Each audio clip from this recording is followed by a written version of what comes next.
హరే కృష్ణ. కురుక్షేత్ర యుద్ధ భూమిలో అర్జునుడు గొప్ప యోధుడు. బలముంది, అనుభవం ఉంది.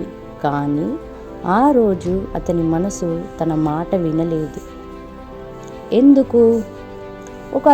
అతను ఒకరోజు కార్ డ్రైవింగ్ చేస్తూ ఉంటాడు.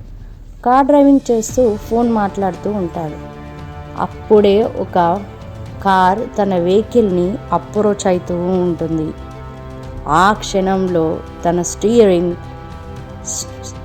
స్మూత్ వేలో కంట్రోల్ చేయలేకపోతాడు. అంటే అక్కడ స్పీడ్ సమస్య కాదు, డిస్ట్రాక్షన్ సమస్య. ఇక్కడ ఫోన్ ఈజ్ ఎ డిస్ట్రాక్షన్. మన మైండ్ కూడా అంతే. చాలాసార్లు సిచ్యువేషన్స్ మన చేతిలో ఉండవు, మనం అనుకున్నట్టు జరగవు. ఎదుటి మనిషి మాట్లాడేవి మనము ఆపలేము. మన మైండ్ కంట్రోల్లో ఉండదు. కురుక్షేత్రంలో అర్జునుడికి కూడా ఇదే సమస్య ఎదురైనది. అక్కడ అర్జునుడు శత్రువులను చూడలేదు, తన వాళ్ళని చూశాను. తన గురువుగారైన ద్రోణాచార్యుల వారు, తన తాతగారైన భీష్ముల వారు తన ఎదురుగా ఉన్నారు. అక్కడ అటాచ్మెంట్ అనేది తన మనసుని చంచలత్వం చేసింది. అప్పుడు శ్రీకృష్ణుల వారు అక్కడ పరిస్థితులని మార్చలేదు, యుద్ధాన్ని ఆపలేదు. కానీ అర్జునుడి యొక్క మనసును మాత్రం మార్చగలిగినారు.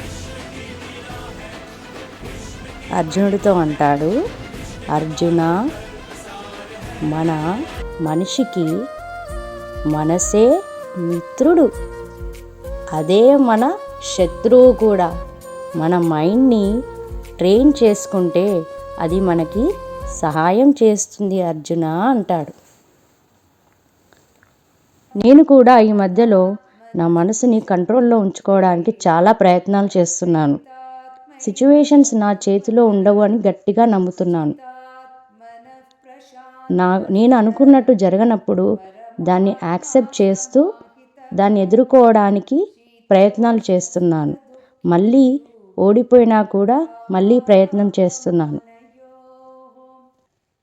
మీరు మీ మైండ్ని కంట్రోల్ చేయడానికి ఏ స్టెప్స్ ఫాలో అవుతున్నారు?